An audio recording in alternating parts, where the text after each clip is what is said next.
Do you want to invest in the stock market but you fail to understand the technicalities of it? Fikr not. Master the Market, a new series by Angel Broking that will decode these technicalities for you in a simplified format. अगर आप ऐसे ही videos को miss नहीं करना चाहते तो subscribe to our channel and hit the bell icon for future updates. तो आज का हमारा टॉपिक है is a short fundamental analysis of Maruti Suzuki. कभी अपने विंडो के बाहर देखो और 25 से 30 कार्स को काउंट करो एंड मैं ये चीज तो कह सकता हूँ कि इसमें एटलीस्ट हाफ मारुति की कार्स होंगी। और क्यों ना हो, पैसेंजर व्हीकल्स की सेगमेंट में मारुति का 62.6% मार्केट शेयर है और तो और ओवरऑल कार मार्केट में भी 47%। मारुति सुजुकी जो कि एक जॉइंट वेंचर था between India's Maruti and Japan Suzuki, जो आज इंडियन मार्केट को डोमिनेट करने लगा है। हाउएवर ये सारी चीजें सुनने में बहुत अच्छी लगती हैं until we discuss the risks associated with Maruti Suzuki or any other auto stock for that matter. Mainly तो ऑटो स्टॉक्स इंटरेस्ट सेंसिटिव होते हैं, यानी कि आरबीआई जब भी इंटरेस्ट रेट चेंज करती है तभी ऑटो स्टॉक्स पे बहुत भारी असर पड़ता है। ये क्यों होता है?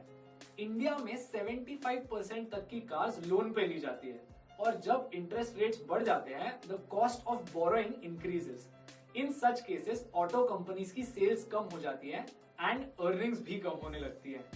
और तो और ऑटो सेक्टर में प्रोडक्शन कॉस्ट में इंक्रीज की वजह से भी अर्निंग्स पे नेगेटिव इम्पैक्ट पड़ता है। ग्लोबली गवर्नमेंट्स अपनी पोल्यूशन को कंट्रोल करने की कोशिश कर रहे हैं and in the case of India as well the Bharat stage 6 norms are the reason the auto sector has been experiencing some fluctuations in earnings. अब अच्छी चीजों की बात करते हैं। मारुति सुजुकी ये इतना बड़ा नाम क्यों है?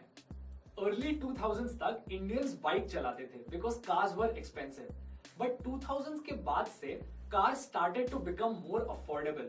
ये अफोर्डेबिलिटी फैक्टर इंडिया में मारुति सुजुकी ने लाया, mainly because of Japanese technology that it would get from Suzuki.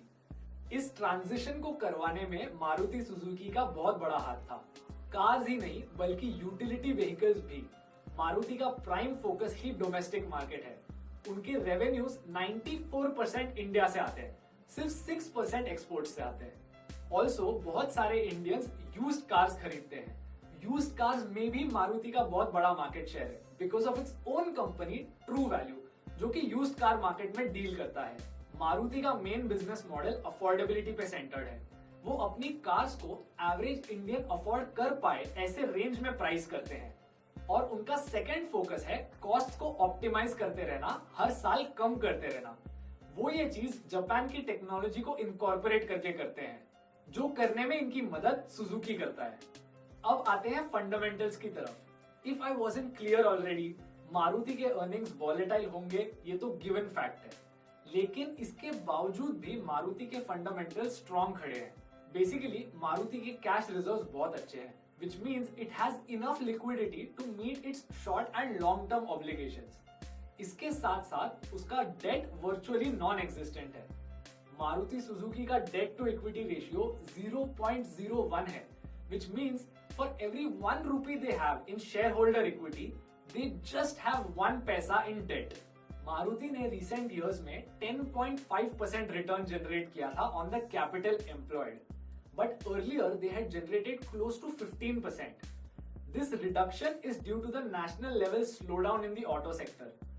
इसी slowdown के वजह से उनकी operating margins भी 15% से 8% पे गिर गए। मारुति के net cash flows भी positive है, which is always a good sign.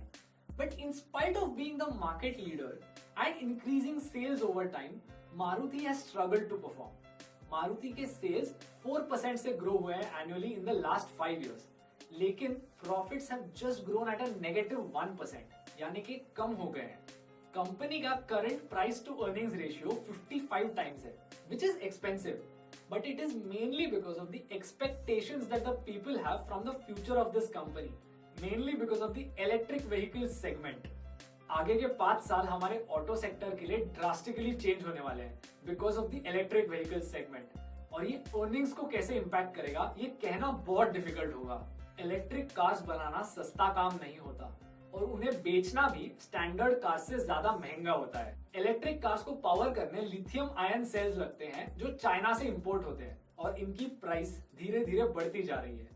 Acquisition cost भी बढ़ रहे हैं, तो कंपनीज अपने ईवी सेगमेंट को अग्रेसिवली मार्केट करने से पहले 2 बार सोच रहे हैं। मारुति के केस में they have made a partnership with Toyota, which will probably help them source their EV materials more easily in the future. So while Maruti is already a market leader, we can say that EV segment में मारुति का future भी bright होगा, लेकिन हम ये सिर्फ extreme long run के basis पे कह सकते हैं, बिकॉज शॉर्ट रन में EVs को डेवलप करना और उनको बेचना ये भी एक बहुत बड़ा चैलेंज होगा और ये अर्निंग्स को बहुत ही डिफरेंट वेज में इम्पैक्ट कर सकता है। तो दोस्तों, we hope this video clarified some key insights about the fundamentals of Maruti Suzuki. Thank you so much for watching the video and we hope you learned something new. If you want us to do videos on different topics, let us know in the comments below. और ऐसे ही videos देखते रहने के लिए angel broking के YouTube channel को subscribe कीजिए और बेल आइकन दबाइए ताकि आप फ्यूचर अपडेट्स ना मिस करें। Till then, keep learning, keep investing.